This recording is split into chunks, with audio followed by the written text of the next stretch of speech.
आपको अपने रिकॉर्ड्स का ही ध्यान नहीं रखना है, आपको अपने सप्लायर के रिकॉर्ड्स का भी ख्याल रखना है।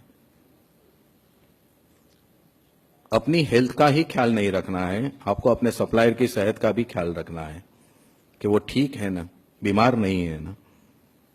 क्योंकि और जिस तरह का ये प्रोविजन है, जिस तरह का ये कानून है, जिस तरह से हम पढ़ते हैं, तो ये है कि मंथ में अगर मान लो जुलाई 2017 में सप्लायर ने अपने रिटर्न में जो आउटवर्ड सप्लाई में 10 लाख रुपए की क्रेडिट पास ऑन की 10 लोगों को अलग अलग, उसने जो भी माल बेचा, और वो 10 लाख रुपए की क्रेडिट में आपने मान लो कोई एक व्यक्ति ने उसके पर जो क्रेडिट ले उसकी सप्लाई में 1 लाख रुपया क्रेडिट है, बाकी उसने अलग अलग सप्लाई बायर को दी हुई है।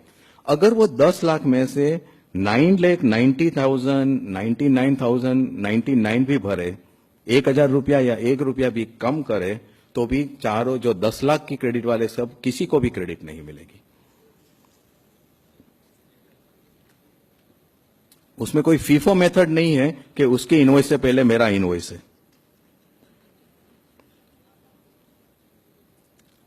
It is going to hurt, I know this can be subject matter of challenge, उसका कारण हमें पता है। Basically the problem coupled with this, जिसके बारे में मैं टेक्निकली ज्यादा चर्चा नहीं करूंगा, वो है J1 J2 महाराष्ट्र में। तो महाराष्ट्र में आज जो J1 J2 है उसको उन्होंने अभी राष्ट्रीय स्वरूप दिया है जीएसटी में। So the great GST matrimonial.com,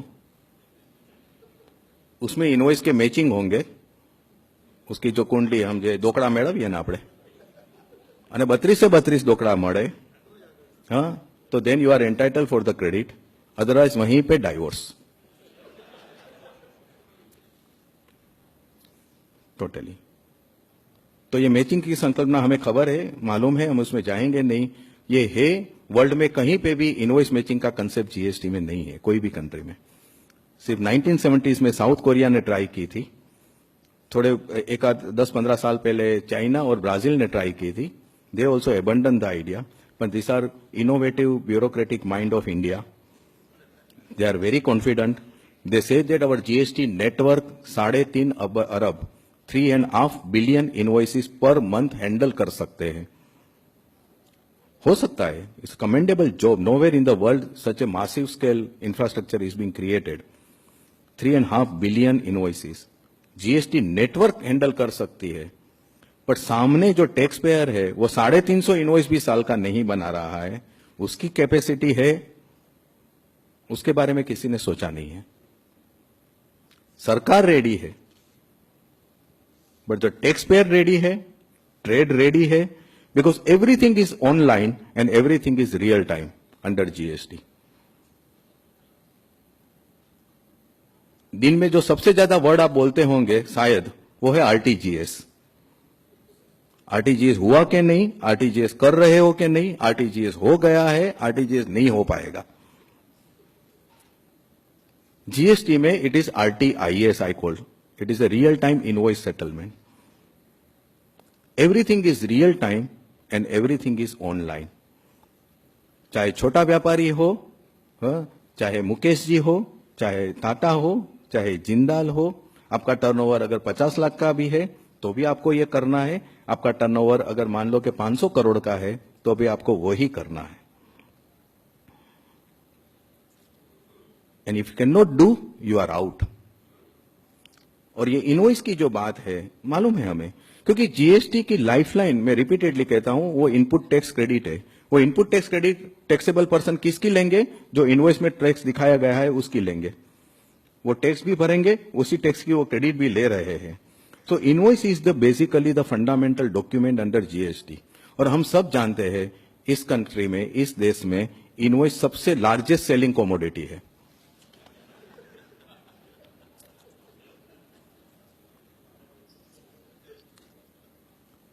So because of that, we know कि all these things have come and states were adamant कि हमें ये तो करना ही है। अगर ये दोनों प्रावधान नहीं लाते हो तो हमें जीएसटी के बारे में आगे बात ही नहीं करनी है। This is going to create havoc. उसकी कॉन्स्टिट्यूशनलिटी ये कर सकते हैं, कानून है नहीं है, can law compel somebody to do the impossible, वो तो सब बात की बात है। काफी सारे जजमेंट आ गए, महालक्ष्मी के बाद भी, बॉम्बे हाईकोर्ट के बाद भी। Chennai High Court, Jharkhand High Court, Punjab Haryana High Court. The law does not compel somebody to do the impossible. How can I know my supplier is paying or not paying? Why? System पे आपको पता चलेगा, but then you are out. आपको सिर्फ इतना, जो भी credit आप सप्लाई की लेंगे वो ये समझ के चलना है 1.25 महीने तक अप्रोक्सीमेटली प्रोविजनल है, उसके बाद ही वो कंफर्म होगी, ये समझ के आपको चलना है, क्योंकि रेक्टिफिकेशन के लिए टाइम देंगे 17 तारीख तक, दूसरे महीने के वगैरह वगैरह. बट जो है वो है. It is unfortunate we are installing doing without creating the understanding, without absolutely creating the understanding that this is the law we are going to make. Nobody is prepared for this. जो मेरा जो अनुभव है पिछले 3 महीने में, probably this is my in a span of only 3.5. I'm not boasting. Simple सी बात कर रहा हूँ. Last 3.5 month में this is my 26th lecture on GST. और I have not come across a trade and industry who is fully prepared. Some few people might be within the sector. But जो MSME है, micro small medium enterprises, चाहे trade में हो, चाहे manufacturer में हो, sector में हो, चाहे सर्विस में हो, they don't even have the inkling of what is coming for there. They don't have any idea whatsoever कि what is going to hit them totally. थोड़ा दोष हमारा भी है, सरकार का तो है ही. मलेशिया जैसे कंट्री ने जीएसटी लागू करने से पहले यूनिफाइड जीएसटी है, 6% से लागू किया हुआ है, एक ही कंट्री है, फिर भी उसके पहले 1.5-2 साल में 6,000 प्रोग्राम किए ट्रेड एंड इंडस्ट्री के साथ जीएसटी क्या है वो समझाने के लिए, which were participated in by 7 lakh people. अब हम यहां पे आउटरीच की बात अभी हम करते हैं. And what is outreach, what is the level, me and you know very well totally. What was so secret about GST? Why can't they say since last 2 years, 3 years कि इस तरह की डिजाइन हम कर रहे हैं, इसका ये कारण है. आप इसके लिए तैयार हो जाइए. We are going to implement it like this. Overnight, I see the survival challenge for the micro, small and medium enterprise. Complete अस्तित्व का जोखिम है उनके लिए, क्योंकि जीएसटी में every single transaction is expected to leave the audit trail under GST. Now, every single person situated in the marketing chain, right from producer to ultimate retailer, every single person, if all of them are able to keep themselves out of the tax net, तो ठीक है, parallel economy चलती रहेगी.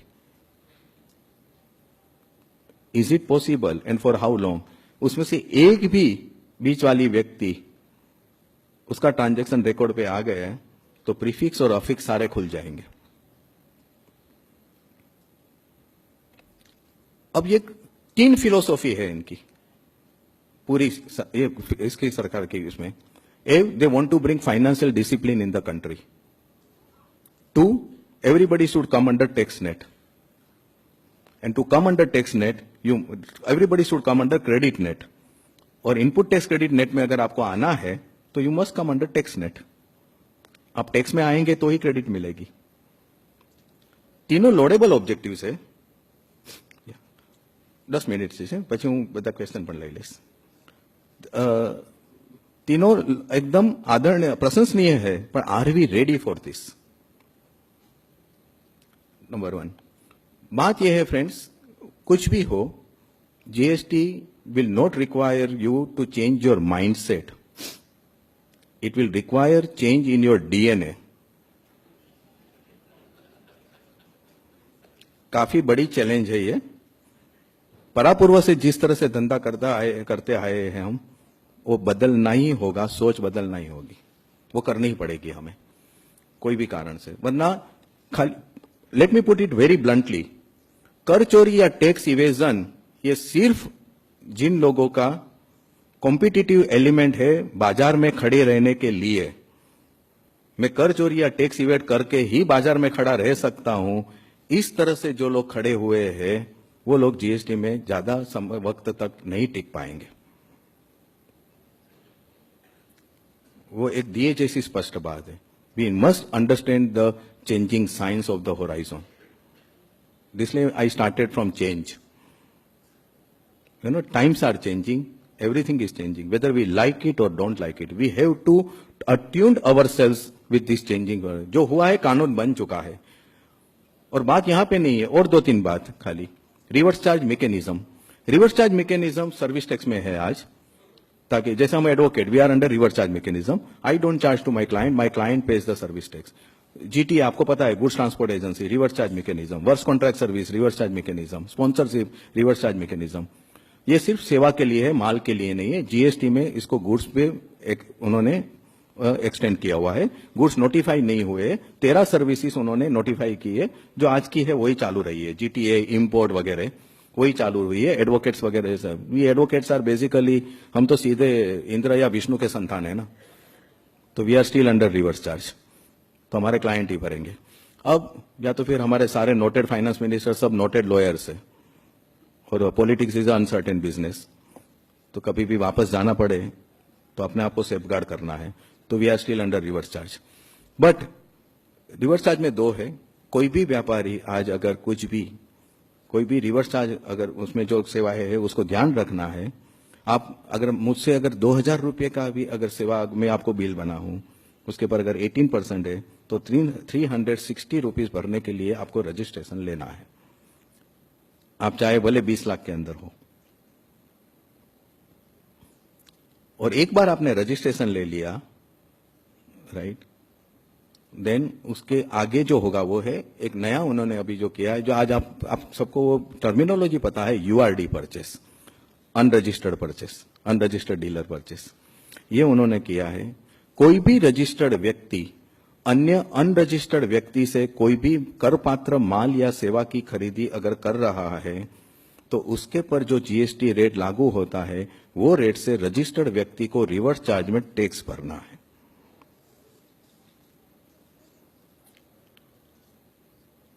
मैं आपके office में आऊं, कालबा देवी है, विजय भाई, जयंत भाई मेरे लिए सामने मद्रास काफे से मान लो कि डोसा वगैरह मंगाते हैं या स्टॉल से पाव वड़ा मंगाते हैं, वो रजिस्टर्ड नहीं है मान लीजिए, और वो रजिस्टर्ड नहीं है, उसने बिल दिया हुआ है, वो एक्सपेंडिचर कैम करते हैं बिजनेस एक्सपेंडिचर, बिजनेस एक्सपेंडिचर है ना। शैलेश भाई एडवोकेट है, मिलने के लिए आए थे, कॉन्फ्रेंस किया हमने, नाश्ता मंगाया, तो उसके पर पहले वो पाव वड़ा, वो डोसा, उसके पर जयंत भाई को पहले जीएसटी भरना है।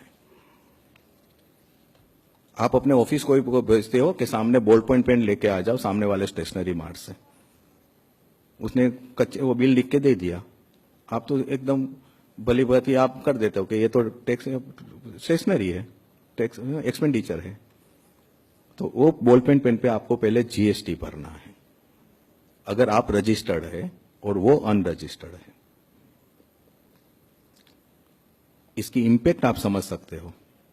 जो कंपोजिशन में जो लोग अगर है, कंपोजिशन का फायदा जो लोग ले रहे हैं, उन लोगों को अगर वो 75 लाख के अंदर है, उसने अगर कोई ऐसी व्यक्ति से कुछ भी माल या सेवा खरीदी, जो व्यक्ति वो सप्लायर 20 लाख का एग्जम्पशन ले रहा है, तो वो 20 लाख के एग्जम्पशन में है, कंपोजिशन डीलर को उसके पर जीएसटी भरना है, और उसको क्रेडिट भी नहीं मिलेगी क्योंकि वो कंपोजिशन में है।